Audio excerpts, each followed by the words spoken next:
Coley here. You should subscribe to my channel because otherwise real ones don't get famous and only people who do this kind of dumb shit do, you know? I don't know shit. I don't know shit. Alright, I would say let's get the party started. I know that some people are still grabbing coffee, but I think we can kick this off. So this is probably the least serious of all the panels. It's obviously about comedy, so we better keep it lighthearted. I'd like to welcome our fantastic panelists here. And just as a small apology, Debbie, who's the showrunner of Lopez vs. Lopez, she was unable to attend today. She's going to be here next year. So we'll have a catch-up for those that were specifically looking to hear from her. But we'll have a really great time here. We'll have fun. There's going to be Q&A at the end. So keep it easy and simple. It's going to be funny at the end of the day. So I'll maybe introduce or let them introduce themselves. So Coley, can you say something a little bit about yourself? I am Coley. I am an extremely serious person and probably the least distinguished panelist. Since there's only two of us, it's not hard. You know? My name is Rebecca Bramford. I'm a showrunner in non-fiction television and also a writer in scripted as well, and I dabble as being an author as well. And I represent the punk rock element of this. So we talk a lot about the social behavior side, the philanthropy side, the social impact entertainment side. You can do that both within and outside of the industry. And so I represent the punk rock version. And so my first two projects, which you're going to get a snippet of, are two tools you can use in doing social impact yourself. And so, look, you got no money, you're not in the industry, you don't know anybody, you want to make something dope. Here's two tricks you can do. One is punk rock, okay? Just do something crazy, film it, have an intention for it, and boom, you got a spectacle, okay? So what you're going to see is my first 1 hour stand-up special is actually a lay-down special because I did it in partnership with UCLA while I got a procedure awake. Don't give it away. Let the people see it. I like that. Yeah, we'll keep the mystery alive. So you'll notice that these are two totally different approaches to comedy, and you'll basically let the work speak for itself. So this here is Coley's a compilation.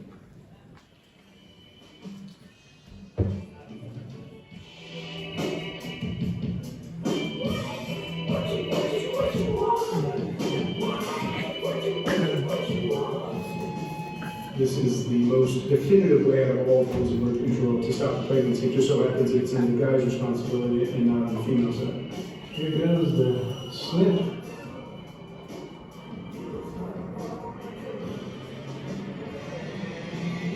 That's right, I'm getting a vasectomy for women's rights. The time when Roe vs. Wade is overturned, they're passing archaic laws around the country. It's time for us dudes to take the knock. You know, put our balls where our mouth is.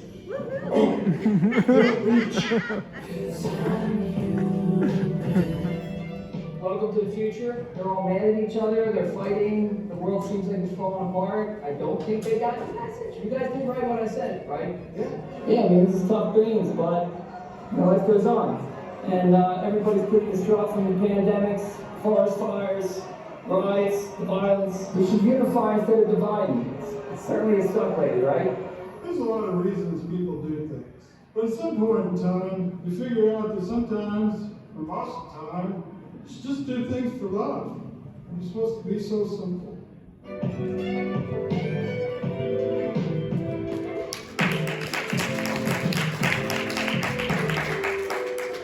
All right, Coley, do you want to give a little extra context? Because now we know that this was truly a vasectomy. Yeah, Reggie got one. And it's awesome.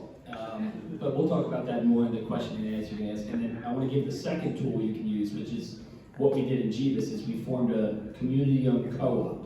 So every cast and crew member co-owns that movie. So I wrote, directed, played 5 roles, financed, it cost about $400,000, did the soundtrack, and I kept 51%. I gave 49% away to everybody else. Nice. So hair and makeup co-owns it, producers co-own it, assistants, extras, the local diner that gave us breakfast, Anybody who helped in any sort of way got an incremental royalty based on their energy contribution, not their role. So like an editor to me is like the superstar, so that, more so than even myself as a director, they do a lot of labor, so I gave them a larger percent for that component. So you can do this with your friends, and you go, okay, you're funny, you can write, you're a producer, let's split the pie and go make it. You just need the hard part. So those are 2 tools you can use in punk rock social impact entertainment. I think this is going to become a term, this punk rock social impact entertainment. All right, so we'll go over to Rebecca's work, so you can kind of see a very different approach to comedy. These are 2 of the projects. Do you want to quickly talk about them, Rebecca, and then we'll show a trailer? Sure. So I'm the showrunner on a show called Kevin Hart's Muscle Car Crew. We just finished our 2nd season. I don't know if I'm showing up there.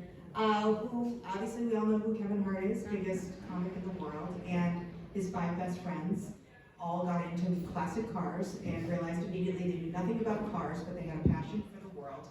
And then looked around and said, wow, this world doesn't reflect us. Let's create our own car club where everyone's involved. And obviously with a Kevin Hart, you have a lot of comedy, and his 5 best friends are just as funny as he is. So it was an interesting challenge to not only give meaningful content, but also capture all the fun and the antics of their true friendships, which are really beautiful friendship circles to capture the show. And my other great project of the past year was the Kings of Barbecue.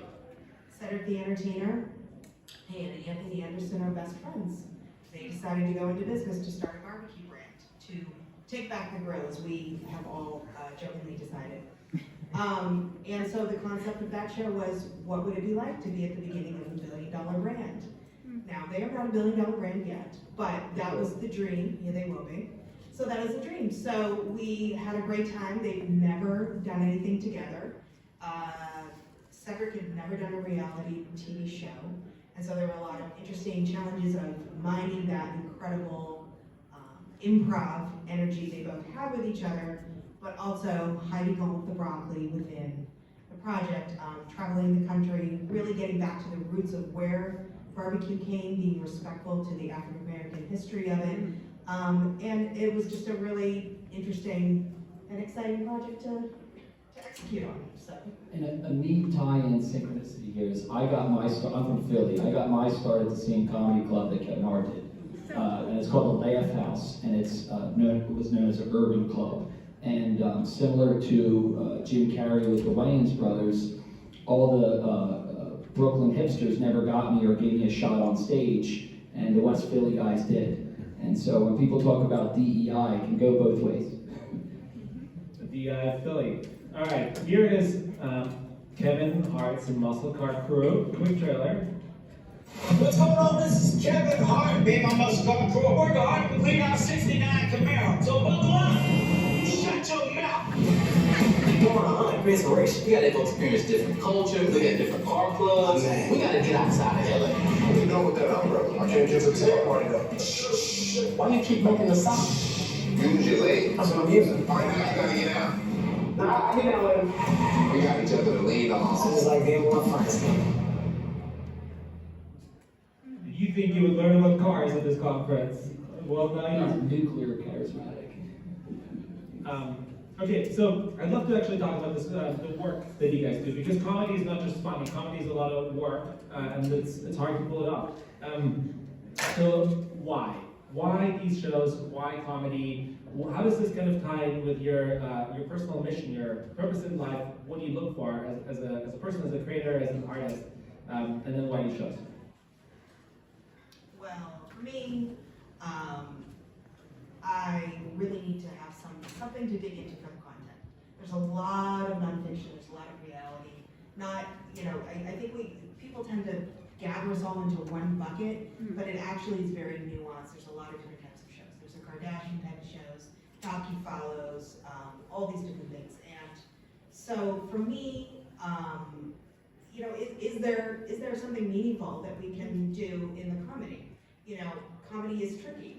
I don't think people even, unless you try to execute on comedy, you don't know how hard it is to do it well.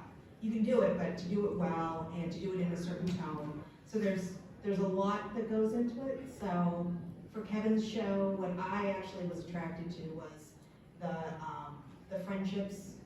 They're very respectful of one another. It was great modeling towards how they all treat each other as people. And I've done so much car work that I didn't need to do that show. But the other pieces of it, of just opening it up to a different group of people, a different population that doesn't get to experience this space, was interesting to me. And Cedric and Anthony, their energy, their goals to really create an authentic brand was also really interesting to me. And our first meeting was so funny that there was no saying no, you know what I mean? So. My why, my mom said since I was 5, the word I used most often was mission. Like, Mom, mission, I gotta do the mission. She's like, you know, Mom, I got a mission, I gotta do the mission, Mom. She's like, you don't have enough experience yet. I'm like, you know. And it started with clementines at teachers, you know?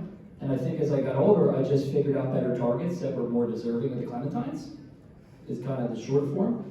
And then my biggest things that drive me now are income inequality, climate change, and healing political toxicity, because I think we got the smarts, we got the resources, we got the ability to fix all these things. We don't have the cultural and political will, so we have kind of a spiritual degradation. So I do what I call enlightainment, which is trademarked, and it's enlightening entertainment. And our company's called Revel Media, and we're revolutionaries, but we're positive we're positive revolutionaries. We celebrate revolution, because if it's fun, everybody will join. But, you know, let's throw love and jokes instead of Molotovs. That's kind of what it did. And then over my life, it just got deeper and deeper and deeper, and I'm so far in now, I can't go back. And how that went, should I tell about that? So I got to Georgetown, you know, political school, was a weed dealer there, and graduated in 3 years. They're like, wow, it's impressive. I was like, no, it's necessary. And then I worked on Wall Street 1 year as a media investment banker for Credit Suisse, just because they had this film finance department to learn how to structure all this stuff. And then within 5 minutes of getting my bonus, I quit. And I said, yeah, no, I'm going to go be a comedian and stuff. And they thought that was wild. And you know, one thing led to another, laugh house, blah, blah, blah. And then along the way, I had these really epic hero's journey struggles. I fell 12 feet on my head in a shampoo commercial, which fits like a glove, and it took me 1.5 years to learn how to walk and talk again. And then when COVID hit, I almost died from, I call it OG COVID. That first one was a lot worse than the rest. And it caused brain encephalitis, and it swelled my spinal cord so much, and it replaced 2 discs in my neck. And so I went from being a meditator to a prayer, maybe out of necessity. And so in that moment, like a Philadelphian, I was kind of negotiating with God, and I said, you know, I've had enough life for myself, you could take me now, that's fine, but I got more potential. If you can let me live, I'll give the rest to you. And then I got this silly Jeebus script, and I moved to Gulfport, Florida, hippie heaven, and then that's the first thing that got enough traction to bring me to LA after doing this for 15 years in Philly. So God works in weird ways. Sometimes all the things you think are going to make you successful aren't. And sometimes those curveballs is God's jujitsu to just nudge you where you're supposed to go. Rebecca, do you have a jiu-jitsu story about a curveball in your life that drove you closer to that path or closer to comedy? I don't know if it's closer to comedy, but I kind of understood our medium really early on when, long ago I was in Boston, we did a tribute video for the oldest ironworkers union. And so they had to come in and approve it. So Ed Pliny from Boston came in, and he was a giant of a man with like mitts like, you know, baseball mitts. And he sat down to watch this video. And we watched it, it's 10, 12, 15 minutes go by, it doesn't say a word, it ends, and then he bursts into tears. And his head's on the thing, and he's pounding the table, and we're like, oh my God, we are in trouble, what happened? And his friend that was with him, he's like, no, you just showed him his whole life.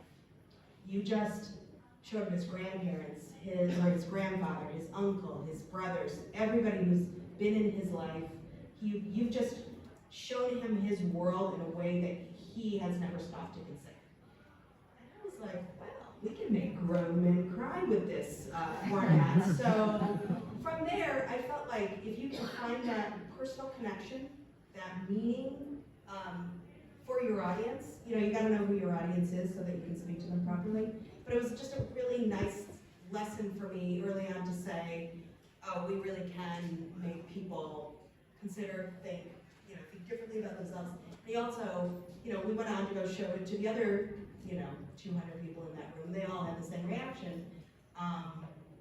So it's just a really fascinating real world medium, not, a narrative in that sense. That was the Iron Workers? Yeah, the Iron Workers. Because my right-hand man in Philly, his dad became the head of Teamsters, and he went, Philadelphia Teamsters, which you can guess. Pretty rough. And he went from being just a regular truck driver, Mr. Dooch, like my buddy's dad and my best friend's dad, or my dad's dad, best friend, to being this guy, and all of a sudden he's meeting Obama, and he's meeting and one through line through this is, when you talk about income inequality, classism, the hood, whatever, comedy is the only medium where with no money you can make a hit. It's like completely earned, right? So, sci-fi, you need a ton of fucking money. Big celebrities are normally needed to sell a project. Horror, you're selling depravity. Okay, sorry, it's the one thing I judge. I'm a prude on that. I'm like, why is everything gotta be fucking dark? It's like, you see, it's a teddy bear, but it stabs. It's like, what the? It's like Smile 2, it's the last thing you'll see. It's like, can anything not be dark? Like, can a smile just not be dark, But, and in comedy, you can do that. You take a Clementine, throw it, do it good enough, and you got a hit. Napoleon Dynamite, $100 million. So it's one of those hacks where you can really affect income inequality just by a couple people coming together and bootstrapping. We're in politically divisive times, to maybe say the least, and comedy has been sort of maybe even like shrunk down. Like, is this still funny? No, you can't say this. No, you can't say that. But this also comes with a lot of responsibility, right? Because punch down jokes, there's all these different layers to why making jokes from the 1980s doesn't work anymore in 2020, and people neither find it funny nor will it sort of like help someone's career. But how do you walk that tightrope walk between what is funny and edgy or what is just too out there, and how do you navigate that? I feel pretty strongly on this one. So I actually have the opposite view of the narrative you usually hear on this. You can't do comedy anymore. Shut up. If people were upset at you, the joke wasn't funny enough. Okay, comedy is brutal. It's brutal. If it's funny and you get away with it, it was a good joke. If you don't get away with it, it was a bad joke. And don't blame them for getting upset about it, right? And half the country thinks it's funny to be mean, and the other half is like too sensitive. I think that's just a binary choice. For me, what makes a joke okay politically is the intention. If the intention is to heal, cool. If the intention is to inflame, bad. That's a pretty simple one. Comedy at its best is a translator between the Buddha and the layman, right? The Buddha says everything perfect. He's not that funny, okay? And the Philadelphia guy is really funny, but he's not even close to perfect, right? So the Buddha and the Philly guy got to make a cheesesteak with some broccoli in it, as you say. And that's how we can sneak the social impact in. So, if it's all broccoli, not too many people are going to eat it. So you got to be, and you can't see the information space to the people willing to be mean, right? So if we just try to police that, there's going to be a brutality cascade where whoever's most willing to be brutal will get the airtime, and we've seen, the dark wins sometimes in short term, but the light wins in the long run. So just like in baseball, if you're both practicing 12 hours a day and one guy's doing steroids, you either all got to do steroids or you got to stop the guy doing steroids, right? So if people are doing the dark arts and they're lying and manipulating and disinformation and gaslighting and all these tricks, well, we got to start saying fuck. You get what I'm saying? So you gotta come with the heart, come with the soul, but don't be scared, don't back away, because if the president can be this offensive, there's no such thing as offensive. Resetting what's normal. Rebecca, maybe different take? Yeah, I have a different take. You're Mr. Avant-Garde, get out there. I have a network to answer to. I have stars who have big stakeholders. I can't blow up their careers by doing something, outrageous. So, for us, first of all, it's the tone. I don't make mean things. I just don't, it's not my DNA. I don't want to make that kind of thing. But I do think you can set a tone, you can decide how far you want to go with your setups, your really for us, it's who are you putting in the room together, how are you going to execute the scene together, what are you trying to get out of it, and where can you mine for those pieces of gold. And I've done a lot of shows with regular people where you are putting them in situational comedy type situations and having some fun with them, but never exploiting, never making them feel foolish. It's I feel like it's our responsibility to also model, you know, if we're family entertainment, we should be modeling those kind of morals and just, you can have a good, clean, fun time and you can laugh a lot, but you don't have to be mean. So in that, I think we both agree. We don't, the cruelty is... You just gotta know what you are. You know, Yeah. One thing I do is physical comedy. So that's my purest stuff. I have this one bit called City Baby, and I put on a diaper, and I run through cities like a baby. I don't say anything. It's not mean at all. It's like, and that's my favorite thing to do, honestly. Maybe I'll show you all those little tricks. But it looks like a baby, the physicality of a baby. And like Kevin Hart's a great example. Like I obviously studied when he was a hero, and it's like he doesn't ever do straight on conflict. He's professional, and that's why he's immobile, because he avoids the head on conflict. I just choose to be different. It's not like one's better than the other. I just like throwing clementines. Like, it's funny as shit to me. And one example, just not me, is how I made Jeebus, right? So I had name a race, religion, creed. We had it in the movie, right? The local homeless guy played one of the three wise men. We had 20 special ed. We had Native American. I mean, you name it, we had it. And a good example of other people. Awesome. You didn't say salamander, dude. Salamander. The code would have said. And you know, what I did was I told everybody, what do you care most about? What's going on? This is Kevin Hart, babe. I must come through. That was obviously a bit. You know, I said, what do you care most about? What is something you want to say to the world and that you're normally scared to say in any of your other content? Can you please bless my project by saying it? And so a good example is, you know, me and the Native American girl came up with this bit, and she's the disciple and I'm Jeebus. And she goes, Jeebus, they're not listening to truth, and they're not listening to math or science, and maybe Jeebus will listen to love, and they'll listen to you. And it's the only time I break fourth wall in the movie, and I go, I always knew Earth was going to need a savior, and I always knew it was going to be a white dude. And I just left it right there. And she goes, I didn't think it could get worse than colonialism. I was like, we kind of sucked then. You know, so you know, it's not just me being, I want, whatever someone's going to say, I want them to say it. So I guess we're going to do question and answers in a second, because Will wanted me to shout somebody out too. We're actually going a little bit over the originally scheduled time, so we'll end this around like 11:40. So we'll have a little bit of extra time just because we ran a little bit late. I also want to talk a little bit about the thoughts behind comedy, right? Because you can hear something funny and you'll laugh and you'll know it's funny. It's very easy on the audience side to just know if something is funny. But when you're creating something, it's a whole different story. There's a lot of things that you can write down and you think is funny, and then you test it out, say in stand-up, or you test it out in the movie, it doesn't work, or you test it out in editing. So what helps you guys understand that what is something that is funny, and how can you maybe pass something on to the people in the room that are interested in doing comedy, and they're like, I've tried the whole like impact stuff, but then it's not funny, or it's like too funny, but then it's kind of not impactful enough because it might be a little crass. How do you think about what is something that is funny, and how do you make it funny? And by the way, there's a slide up that Coley sort of, I would say this probably encompasses your theory of this question.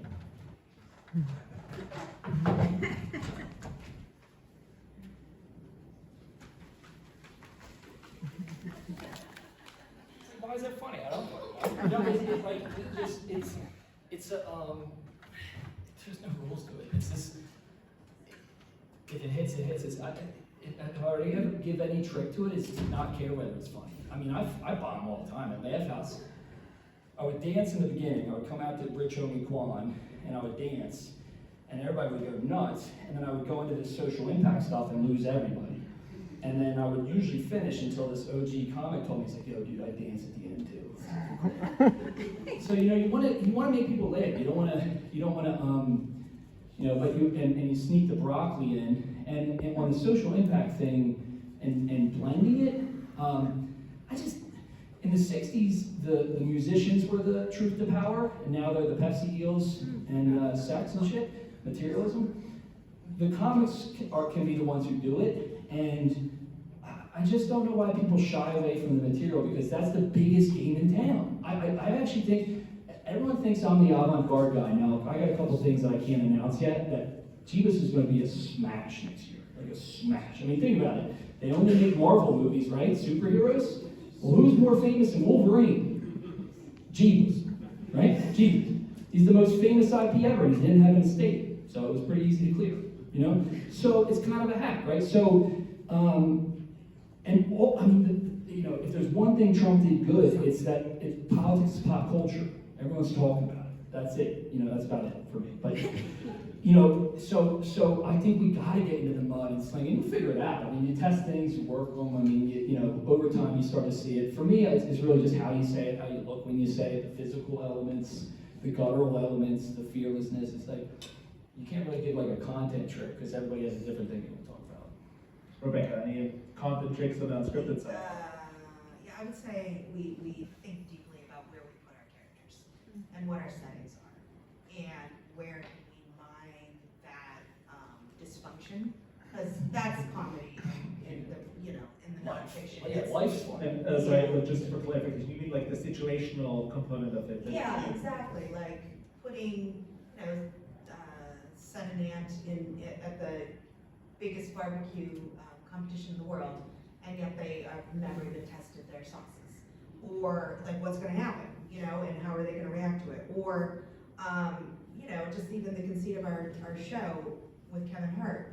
They all bought classic cars, and then they were like, we don't know anything about cars, so now we got to go learn. I think you do have to know your world that you're putting them in very deeply before they're going to be able to react in a way, so that you can also kind of guide it. You don't want to put them out and send them out to sea and hope that something comes back. That's a really dangerous way to make television. It's a way to waste a lot of time. But you do, when we were doing the barbecue show, we do it once. We do the scene once to get through it. We do a second round, and I would say this is true with Kevin and his crew too. We do it a second time because now they were like, oh wait a minute, I just thought of something I wanted to say that's funny. Or we'd start pitching them things from the set. By the time we got to the third take, then everybody's rolling around laughing. And they're trying to outdo each other because of course this is what they do. They're comedians, and they're friends as well. So, but it's always based in the situation that our characters have found themselves in. And that is our job, to put them in effective places so that we can mine it for the best. And also tell a story. You were talking about what's funny, what's not funny. If we're rolling around dying laughing at these edits, even at the rough cut stage, I know we're onto something. I feel like over the years I've gotten a good sense of like what's too far, what isn't far enough. Even just in, as we were talking about, the editors are gold. A pause of a stare. Just somebody suddenly picking up their phone in the middle of something, being nervous and like, I'm on the phone. Like what do you have as your raw material as well? You shouldn't be afraid of using, because sometimes that's our most fun. Or if we've gotten stuck with a lot of real people who aren't terrific talent, how can we play with them a little bit, be respectful, but have a little fun with them as well? That's a huge point too. Editing is so huge because as a comedian, in the raw filming, you want to go 20% over the line. If I'm not going 20% over the line, I'm not doing my job. If I'm trying to be respectful while we're shooting, I'm bad at this, right? So 20% we cut, I should never say. I'm not saying it's always just say fuck. I mean, I say terrible things sometimes. Usually when I get tired or I'm hungry by accident. I know I squeeze the orange far enough, and then when I say something really offensive, my boys go, all right, we're done, and then you cut it. You don't put it in, so it's okay to make mistakes, but own them and don't just say, so that's a part. And also life, like you said, life and dysfunction, manuring the crops. I mean, half the shit I kid around is stuff that, like the Greek comedy and joy and tragedy masks, the stuff in your own life that can be messed up can also turn into stuff that's really funny and it heals. Well, to your point, like maybe that's the place to end. Just because you roll on it doesn't mean you have to use it.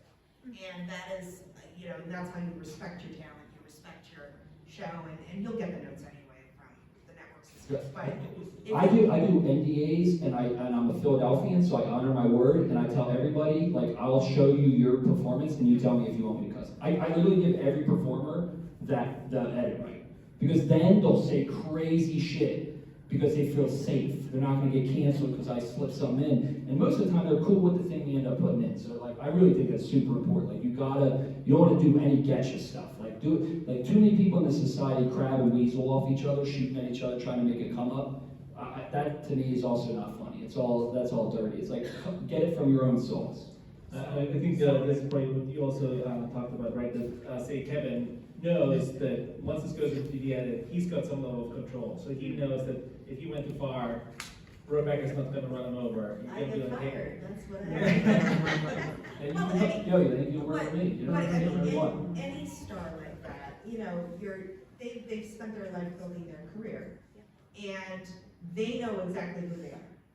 You are not going to tell anybody who's made it to that level who they are, and you can suggest things, and you can play, you can workshop them and stuff like that. But at the end of the day, my experience has been, you've got to meet them where they are and make them confident and comfortable so they can do their best work, because that's why they are who they are anyway, versus trying to turn them into something else. It's never going to work.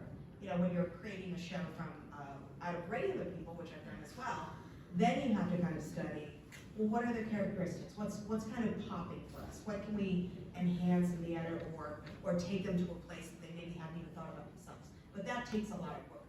Real people and these celebs that show up and can nail it on the first take are two very different experiences, and you have to be ready to go with them, So. Can I give a quick shout out for Will before question and answer? Is that what? Yeah, I was going to go to Q&A, yeah. Okay. Just one quick shout out. Is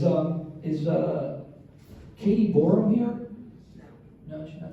Okay, he just wanted me to shout out Katie Borum at American University. They have a program there called Comedy and Media Impact. Social, I think I might have that wrong, but it's cmsimpact.org. And they're literally building a division at American University to study what we're talking about right now, which I think is incredible. And I went to Georgetown. They're American is poor man's Georgetown, but that's still pretty rich. I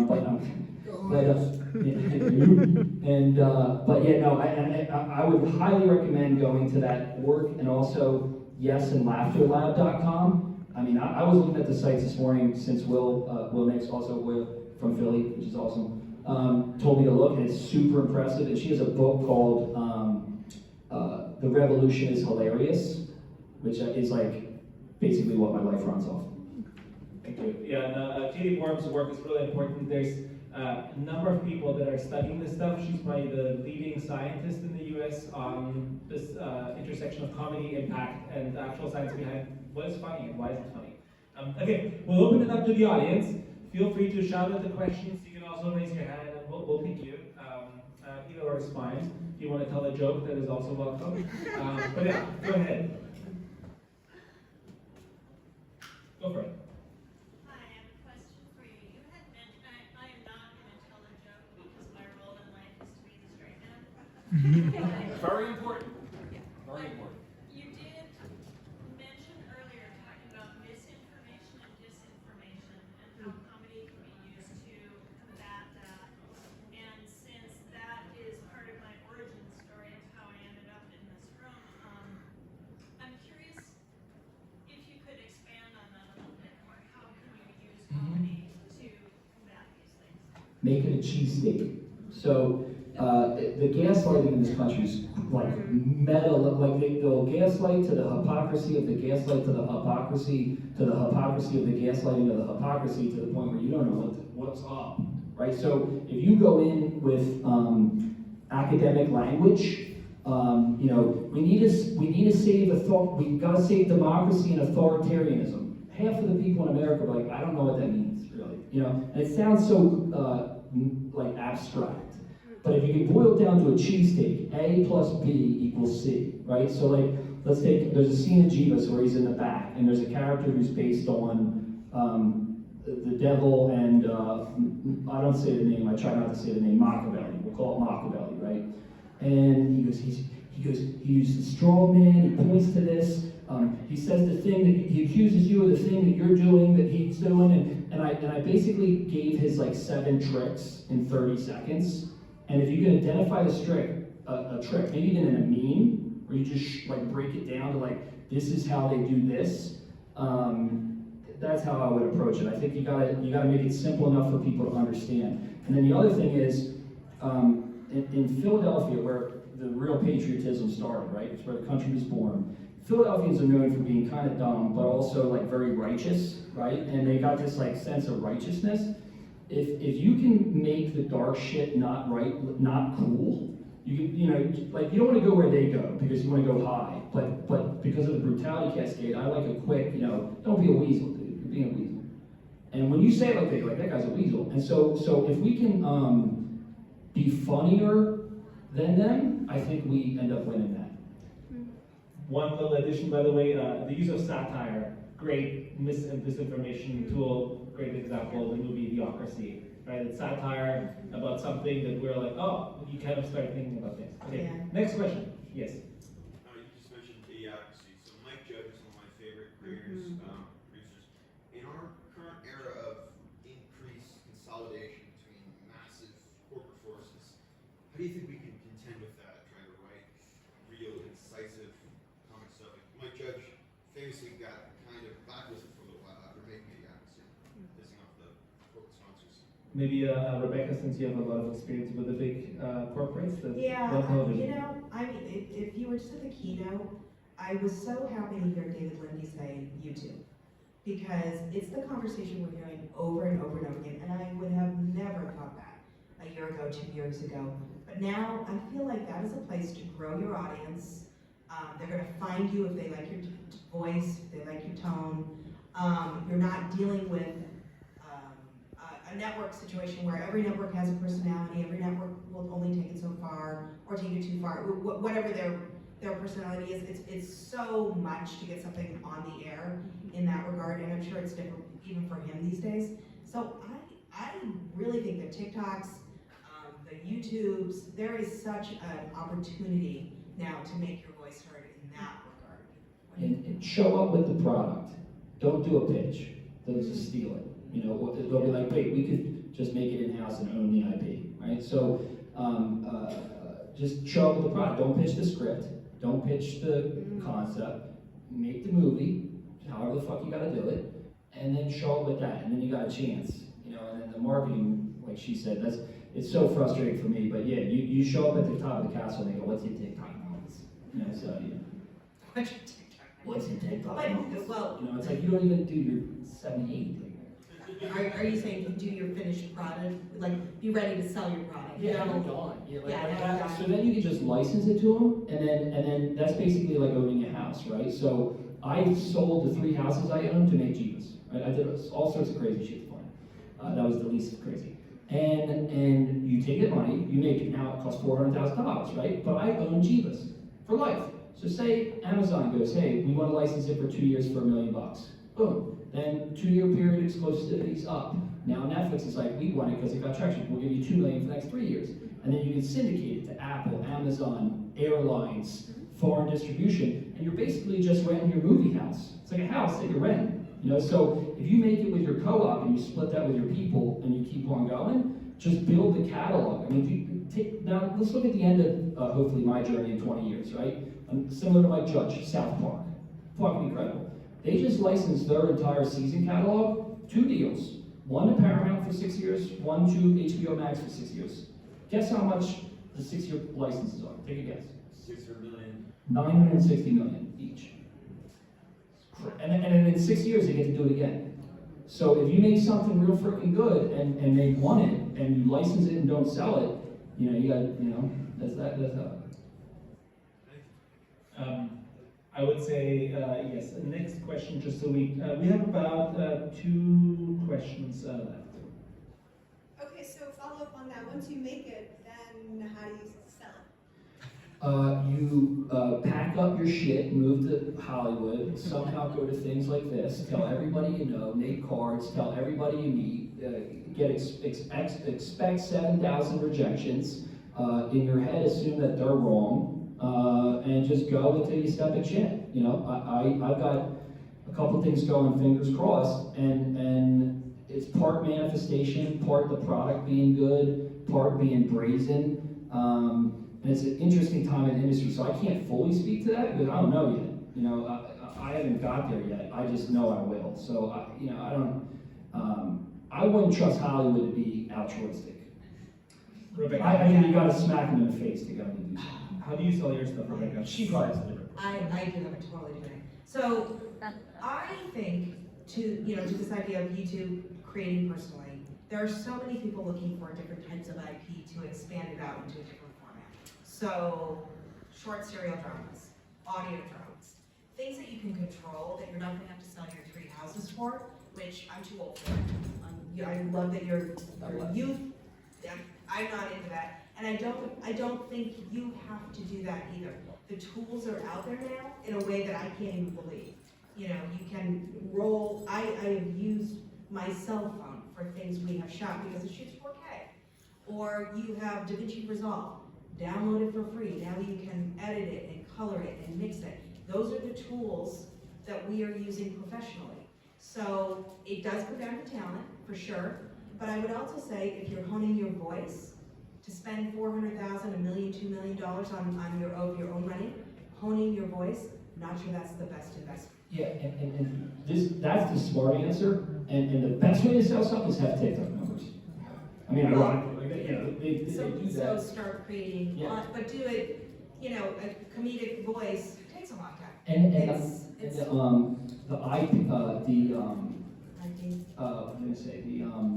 the iPhone is really good. It's a really good quality. You don't need much. And to the point of when to bet the money, before I made Jeebus, I wrote 20 music albums, put them out. I made 30 music videos, probably 200 video sketches, 200 podcasts. I wrote 10 movies. I filmed an entire reality show, season 1, and edited it around my life. I've got 105 terabytes on Dropbox. And then I knew it was time to push all in. And it wasn't until I was fully formed. So Jeebus was my magnum opus, bet the farm after nearly dying. And after you've nearly died, betting the house ain't shit. So it was kind of a perfect storm of things. So yeah, wait to do that until it's, you don't want to get your practice cuts out for sure. That's a great call. Preparation meets opportunity, and having a good handle of how willing are you to take risks. Clearly, our panelists have different willingness to take risks at different stages in their career and in that specific format. But how many different stakeholders do you have to answer to? Do you have children that you need to look out for, or can you go and do a big swing? I got a vasectomy, so there you go. All right, guys, that was all. Thank you so much, everybody. And thank you so much.